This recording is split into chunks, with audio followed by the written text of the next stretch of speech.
Okay. They're at the bottom. Here we are, guys. Hello, Wanderers and Crypt Dancers. Welcome to the writing studio. Today we have something that we are doing for the very first time. We have author Robert Cano with us, who is an author of dark fantasy.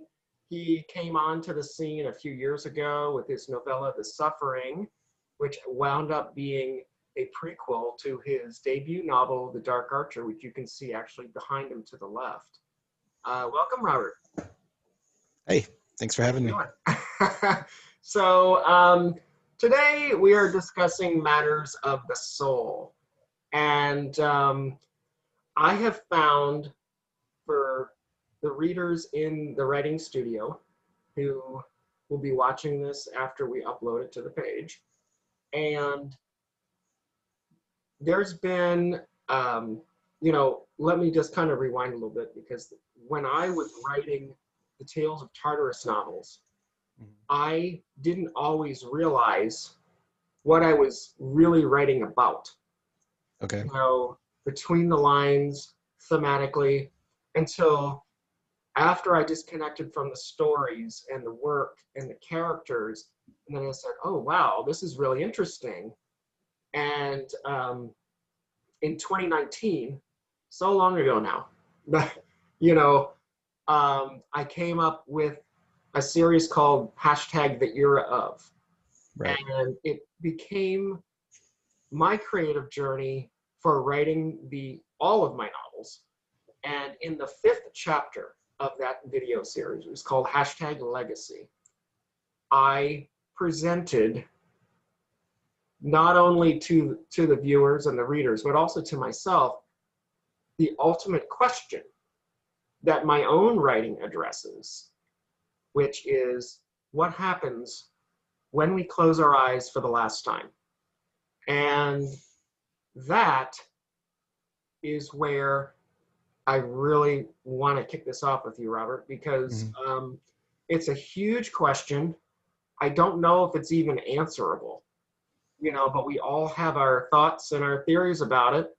Sure. And I thank you for coming on this today, because this is, it's a first for the writing studio. So I turn that question over to you and want to know what your thoughts are about what happens when we close our eyes for the last time. I don't know. It's difficult to conceive, I think, because we have these ideas about a soul that is in essence eternal, right?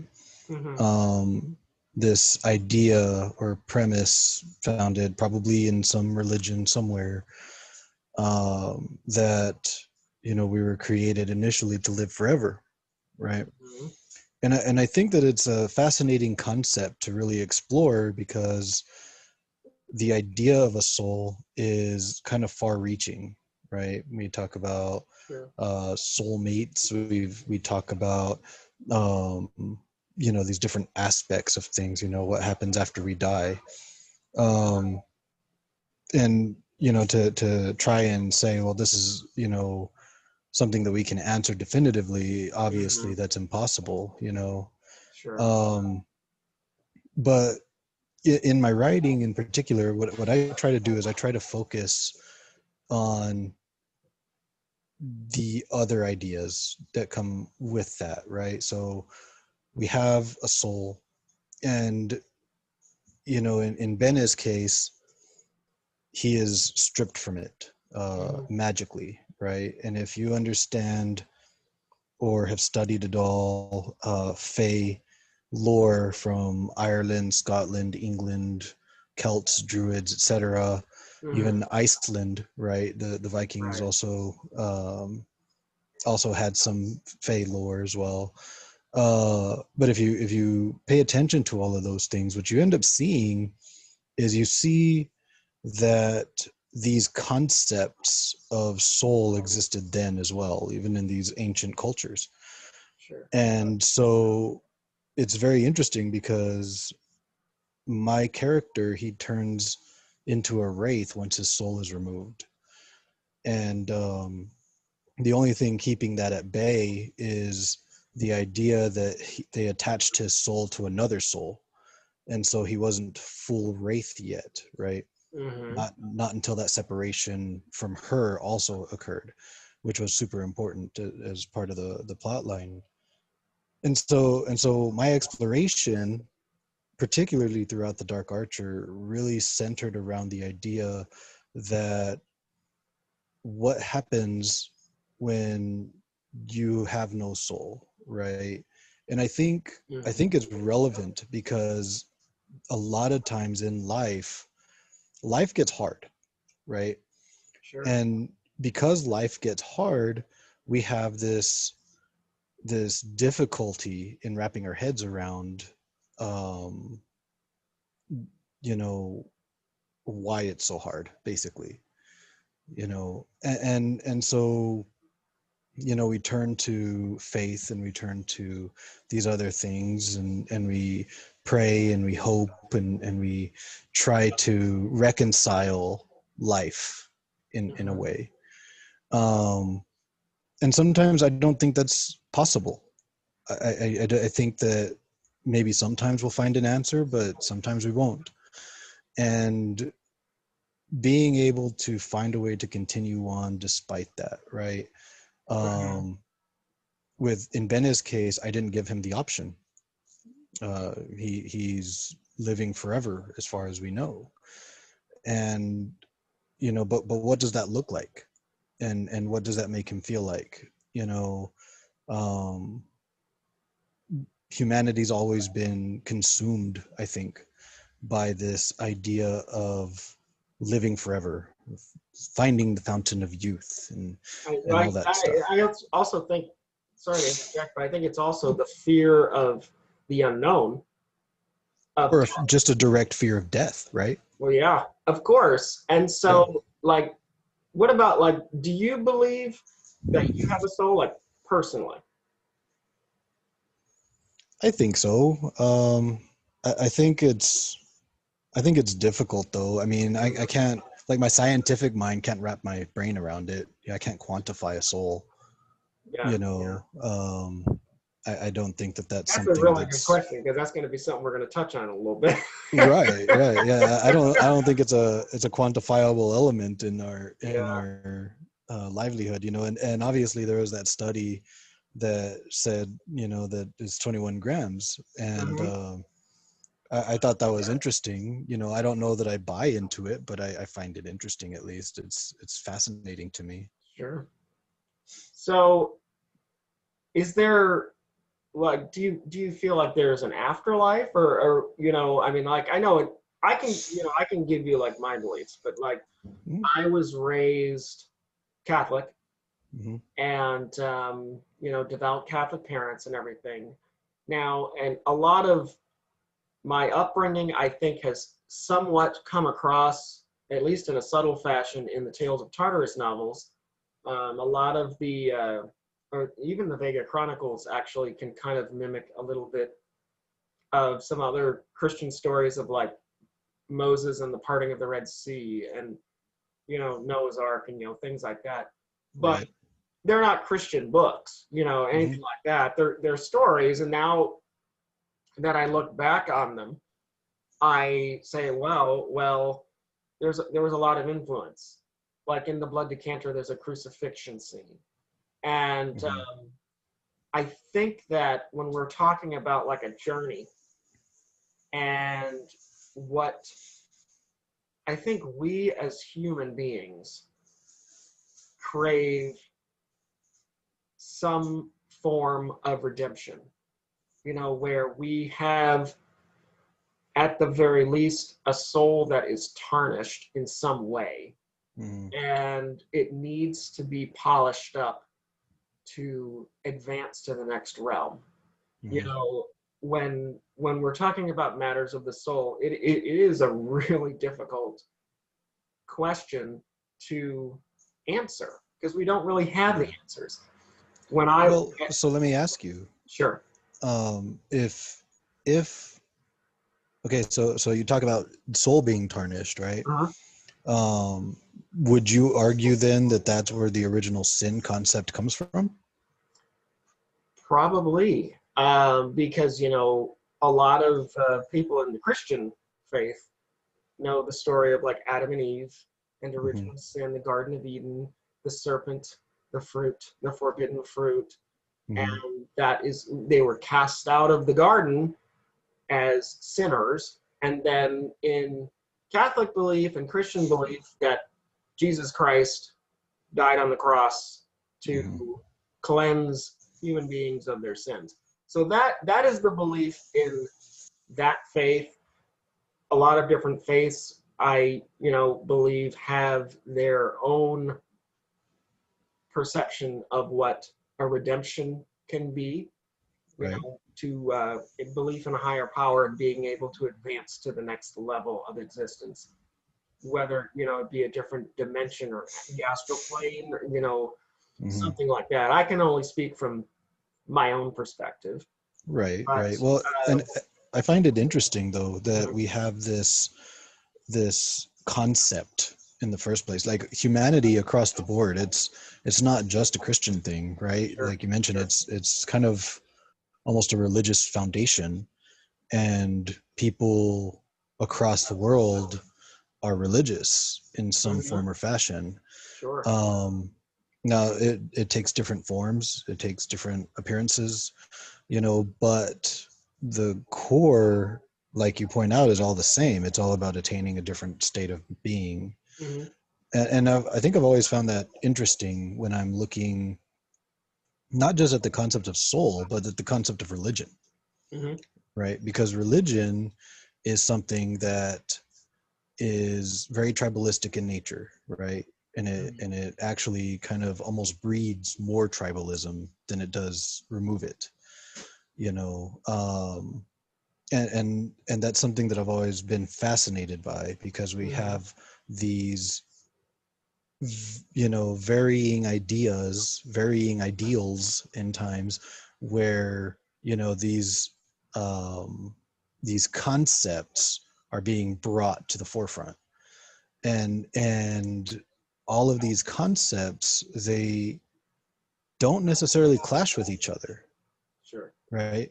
um you look at Judaism, right? There's three major religions that came from Judaism, hmm, and it's really fascinating to me how similar they really are, right? Because sure, yeah, they all came from the same place, so you one would expect that, objectively thinking, right? hmm, But the reality is that we've been fighting not just between those three religions, but even within those religions. They've been fighting since forever, because at the core of it all, people are people, right? And I don't think that we can get away from that one fact. And so I that's why I asked about the original sin concept, sure, because it's like, so where does this animosity come from, right? When we're hmm, talking about faith, right? We're sure, talking about individual faith or mass faith on any level. Where does that animosity come from? Because almost no religion that I have come across honestly, um, values warfare and death, right? Now, hmm, some religions are very much, my way or the highway, but none of them necessarily value death and destruction, right? sure, And so that's one of those things where, I think I personally usually have a hard time removing the idea of a soul from the idea of religion. so you think then that soul, I mean, the concept of the soul then is something that moves forth through pretty much all religions, whether it be monotheistic or polytheistic, either one. Hmm. I do. Yeah. So now with Bene, when you created Bene, Hmm. um, you know, you went with the lore that you discussed with fantasy, your writing and everything like that. Bene without a soul, I think that's interesting. You know, how does he exist without a soul? Is the soul something that you see? Because like what I've learned is that the soul makes us us. You know, it's like who we are. It's our thoughts. It's our mind. It's our opinions. It's this. It's that. Don't really know exactly if it's something that resides within the body, which we'll talk about the 21 grams experiment pretty Later soon. on. But in terms of like Bene, like existing without a soul, how does that work? So a lot of that was based in the lore itself, right? So in order for a wraith to be a wraith, it has to be basically an existence without a soul, right? Usually in order for that to happen, it was magic that was involved in some form or fashion, right? Okay. So magic was involved, something went bad, soul was stripped from the wraith, it becomes a wraith. Now at that point, the wraith typically becomes evil because they have nothing tying them to humanity anymore.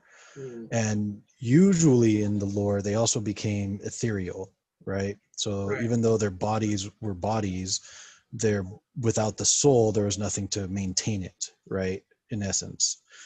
And so it's a kind of a fascinating concept to kind of break down and think about when thinking about how the soul would function in at least in our lore, right?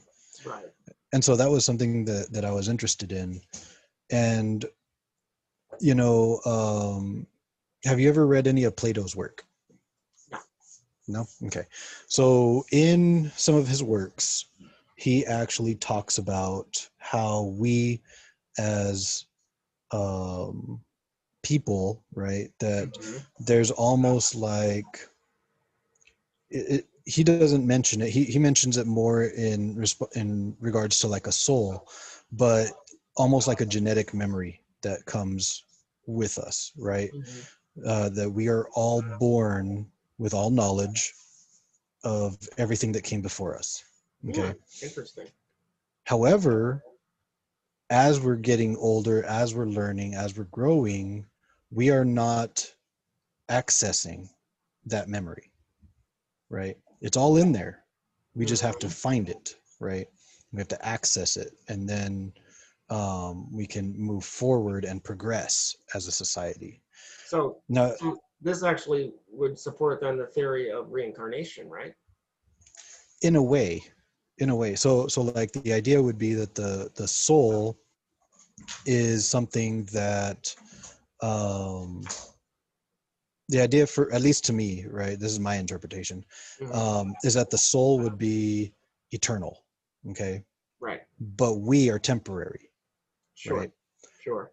We are born with our own thoughts, our own beliefs, our own families, our own all this stuff, but the soul in its eternal existence wishes to find a home to experience life with us, right? It's a similar belief. It's really like what I was raised with, you know, where I was taught that the soul was like this immortal celestial being, and you know, we've always existed, we always will exist in one form or another, and then a soul attaches itself to a body at birth and leaves the body at death. Right. And then has a human experience, just like what you touched on. Right. But it also carries all those memories as well. Sure. All the memories of its past lives. That's an interesting theory, because I've always been fascinated by the idea of reincarnation. Right. Which is very Buddhist in yeah. Yeah, exactly. You know, yeah. And that's that could be like a whole nother video just talking about that. It could be, yeah, but, definitely. I know, like, talking about reincarnation, it makes me think about the science behind the soul. Now, I know you said earlier that you can't really quantify it scientifically. Right. You mentioned the 21 grams experiment, which is actually something I wanted to bring up, because when I was doing research for Ballet of the Crypt Dancer almost a year ago now, Mhm. I watched a documentary on YouTube called Science of the Soul. So Wanderers and Cryptanswers, it's definitely, I highly recommend it. It's fascinating, regardless of your beliefs, whether you believe in science or you believe in spirituality, whether you are a Buddhist, a Catholic, a Jewish, whatever. It's a fascinating documentary that literally, it was about an hour and a half, and I considered it time well spent, and I still talk about it, to this day. Right. There's an experiment in Boston that they opened up the documentary with. It was in 1907, where a doctor weighed different bodies, before death and after death, and they found the difference of 21 grams in the weight post death. And so the theory was, well, is that, the soul? Is that the weight of the soul? So it's like, well, how can we quantify the soul? How can it be measured when it's really, if the soul is how we perceive the world, Mm-hmm. Who we are beyond our flesh and bone and muscle and blood, then how can that be measured? Can it be rationalized? Right. That is something that is an even tougher question. Yeah, Because it is. you even said earlier, you can't quantify it, because it's just like, how can you? Right. You know? And then we have Sure. different things like, I think I've been influenced a lot by science fiction. Mhm. I love science fiction. I read a lot of science fiction, and that's something that I'm always really fascinated with. And I love the idea of, it's presented in Stargate, Mhm. but and it's Stargate SG-1 in particular in the series. But the idea is that we could attain a higher state of being, where we become one with the energy force, right, that surrounds everything. Sure. And in doing so, we literally become energies, just beings of energy. Mhm. And I always thought that was a really cool concept. um what happens when we relinquish our physical selves into some type of spiritual self, right? Mhm. Yeah. And what was really fascinating is in that show, it wasn't even a matter of um uh, trying to figure out how to word it, but it wasn't a matter of spirituality, right? It Mhm. was actually scientific for most of the ones that they encountered. And the idea of that science was just you know um kind of becoming one with the universe and relinquishing yourself to it, you know Sure. but then there were, in the show, there are rules and stuff like that, which they had to abide by or whatever. And that just kind of was story stuff. But the concept of attaining a higher state of being is something that I've always been fascinated by, and Mhm. that's something that I attached to when I read Thus Spake Zarathustra from Nietzsche. Mhm. In that book, he talks about the Ubermensch, which is the Superman. And he's not talking about Superman, Clark Kent Superman. He's talking about us becoming more than we are, us becoming super men, right? That we are Mhm. no longer bound by the laws of mankind, because we're above that. We've become more than that. And I think that there's a beautiful element in to be found in that, right? Because it's like, um, it's not about uh, it's not about being a lawbreaker, right? Mhm. But it's about transcending where we are now, whether it's just mentally or something else, but that we are transcending ourselves. We are transcending Mhm. the shackles of our society, right? That we are truly living the way that we are meant to live, in a matter of speaking. Sure. And so Go ahead. it's beautiful, right? Like, it's a really Yeah. beautiful concept. Mm-hmm. Yeah, it is. It's kind of interesting because we're talking a little bit about science here, and I know I saw a while back, I saw an article that when we talk about things like transmigration of the soul, that upon death, there is a theory that the soul actually transmigrates to another universe. So that was kind of interesting. I'll have to dig up that article and share it again on the page, everyone. So if you're interested in that particular topic, but kind of interesting topic the way we're getting here, just a little bit on science and stuff like that, because when we talked about the 21 grams experiment and everything, so if the soul is real or if it's an illusion, Richard Matheson wrote in What Dreams May Come. If anybody is familiar with that particular novel, it is a magnificent work of art. It is a poignant view of the afterlife and, you know, what could potentially happen when we close our eyes for the last time. It's one of my favorite stories. It had an amazing film in 1998 starring Robin Williams and Annabella Sciorra. And Mr. Matheson wrote in What Dreams May Come a really powerful quote. He said, "Thought is real, but physical is the illusion." So given that, the concept of the soul, saying that if we are immortal celestial beings, for example, this banana here behind me, you know, my brain is telling me that it's yellow. It's telling me that it's hard. I can feel it. I can bop myself over the head with it. This is a nod to JD Estrada. But anyway, you know, is it real? You know, that's the big question.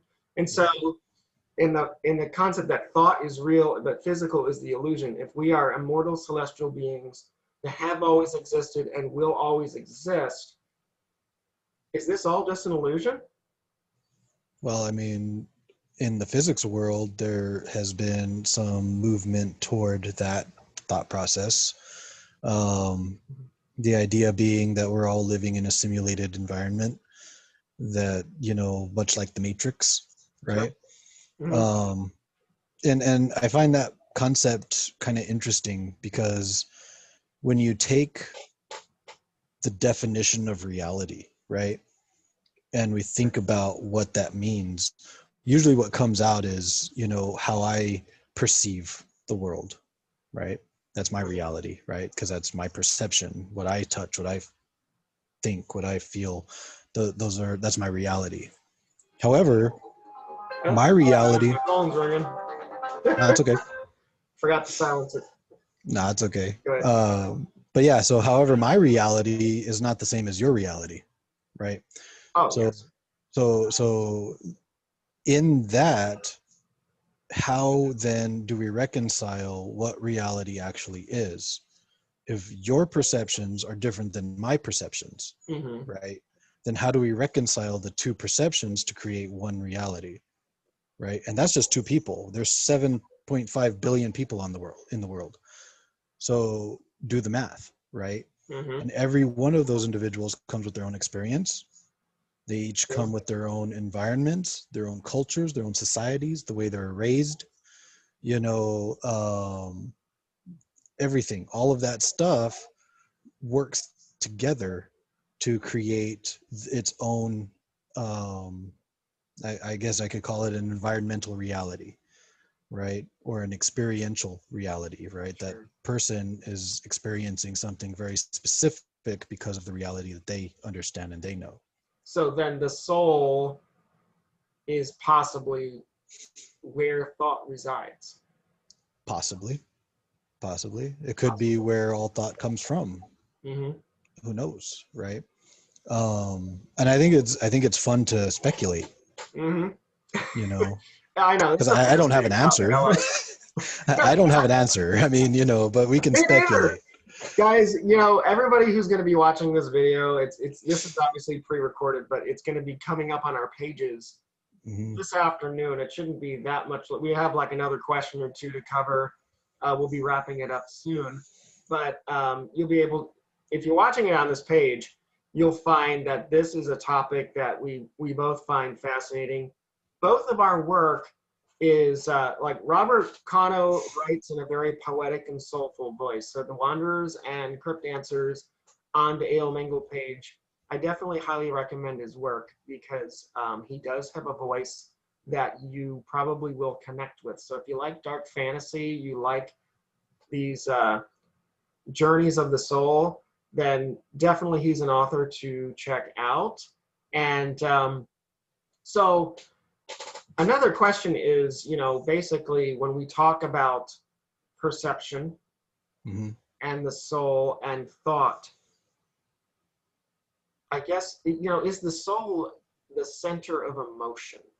Do you think that's where our emotions come from? Or here's an example, because when I do my own writing, and I get inspired, a lot of it comes from dreams. And I actually had just discussed recently about the dream that inspired the climactic sequences of Ballet of the Crypt Dancer. And it came to me in a dream as I was coming off writing The Mortician. And I thought at the time that it was something that I was just decompressing from all the research that I did for that particular novel, because the dream was rather gruesome, and it was rather, people getting shoved into crypts and being buried alive. And then I realized a lot further along into the project that there was a lot of, when I was writing Ballet of the Crypt Dancer, was that a lot of the concepts of that story, I think, was influenced by my reading of the works of Edgar Allan Poe. Mm. And because there was a lot of things about like being buried alive and stuff like that, but I don't want to get too much on Right. this tangent here. But when we talk about dreams and the soul and emotion, I had a whole bunch of dreams last night, and I thought of a lot of the dreams that I've had over the years that have stuck with me. And and I find that in my dreams, at least, and I don't know about yours or the people who are going to be watching this video, Hmm. that in my dreams, I can't get physically harmed because I'm Okay. dreaming. Okay. Hmm. However, when you think of like the stories back from the horror movies of the 80s, like Nightmare on Elm Street, you know, Freddy Krueger went into the teenagers' dreams and was able to kill them in their dream, and then they died in real life. I mean, that was the concept of that horror series. Right. So I know deep down within my soul that in a dream, I can feel fear, Hmm. I can feel emotion, I can feel sad, I can feel upset, angry, frustrated, all these different ranges of human emotion I can feel in my dream, but don't necessarily have the same impact as they would on me if I were feeling those emotions in my waking life. So Right. when we're talking about like the soul, is it the center of emotion? I don't know. I mean, I can tell you right now, I don't know. I don't dream. Oh, you And never dream at all? if I do dream, I don't remember it. Okay. But I Yeah, think a see, lot of I that dream all the time. is a defense mechanism because my childhood was hell and I Oh, yeah. grew up with tons of nightmares. And so Mm, in order to curtail the nightmares or the lack of sleep or the lack of, being able to function, right. I just developed some type of defense mechanism where either I don't remember them Mm-hmm. or I just don't dream anymore. Mm, Um, I feel perpetually tired, but I think I'd rather deal with that than the nightmares. right. Right. And I do know that I still get nightmares from time to time. Mm, Um, but I only know that because of the way I wake up, where I wake up very fearful or fighting. because in the years since my childhood, I have become a fighter, right? I consider myself a survivor in many ways, and I fight because, not because I necessarily want to live. Like, that's, I think I fight because there are so many who can't fight for themselves, you know, and so Sure. it's been almost a catharsis for me, where I am willing to stick my neck out for those who can't speak up or can't fight back. You know, I am willing to put myself in harm's way for them, and that kind of thing. Like, you know, the very core of service in the military is others before yourself. You know, you're out there, you know, you have to be able to have each other's back. And so that's very important to me as an individual, and I try to live that, you know. And so when it comes to dreams and stuff, like, I can't really speak to that very well, because, you know, the last dreams I can remember having were probably, you know, 30 years ago, and they weren't pleasant, right? Mm. And so that usually puts me in a really, you know, awkward position whenever people start talking about dreams, because I'm like, I have no idea what's happening. You know? Okay, well, if we do a show on dreams, I'll make sure to ask somebody else. Right. Yeah. Yeah. Yeah. You'll have to get like, you know, Mr. Robertson or something, because I am definitely not the man for that one. Yeah. Well, you know, I gotta say, you know, we went through my questions, and pretty much, I can't believe we've been talking for 40 minutes already. Yeah. But this has been fascinating discussion. Everybody, thank you for watching this. And I have to say that I think that we've drawn the same conclusion that I did when writing the Colonia novels. Because when I started the Colonia novels, it started with a poem, and the first line of the poem was, "Does God exist?" And it's and one of the ultimate questions. I didn't really know that my life's calling was going to be exploring all these big, huge, deep questions that I'll probably never be able to get answers to, but I'll be writing all Right. these books my whole life searching for answers. And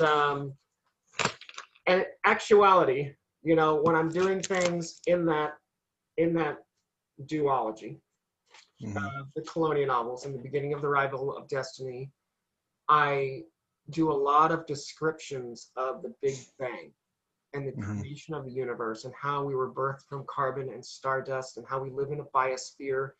And, you know, I was really taking my science fiction into the kind of the realm of the supernatural a little bit. And, you know, it goes along that, but, you know, I asked the unanswerable question. I want to believe everything. You know, I want to believe that when we close our eyes for the last time, that we're going to go on to a better place and to another realm, but I don't know. Right. And so I keep on doing my best to find the answers. And but like the question that I introduced with Colonia, you know, and like the question we've talked about on this show, what happens when we close our eyes for the last time? Unfortunately, we just don't know. Just don't know. And that's where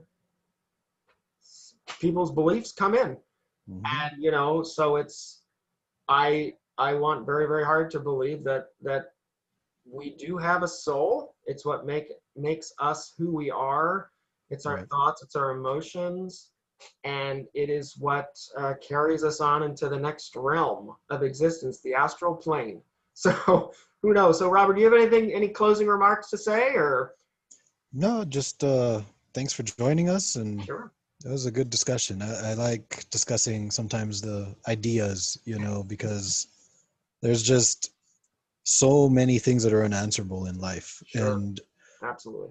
I think too often we refuse to talk about those things, you know, whether it's a societal thing or what have you, but we refuse to talk about these things, and we shouldn't be. We should be embracing them and having open discussion, you know. Sure. you know, without attacking. And It's I a think that comes polarizing just topic. from, yeah, yeah, you know, we don't have to be polarized. I don't have to agree with you. Sure. You don't have to agree with me, you know. And so I think, you know, especially in the world we live in right now, exploring the unknown is something we need to do more of. Sure. I agree. I agree. Thank you again for coming. Wanderers, Crypt Dancers, you'll get to see this video. If you like it, let me know in the comments or send my page a message. Watch it on Robert Cano's page, send him a message, like his page. Mhm. And also, the two series that we were discussing today, which was the Soul of Sorrow series by Robert Cano and the Tales of Tartarus series by myself, A.L. Mengel, the books are available worldwide. Please do feel free to read some of these books. They're great concepts and very soulful. So Mhm. thank you again. Take care, everybody. Have a great rest of your 2020. Have a good one, guys. Have a good one.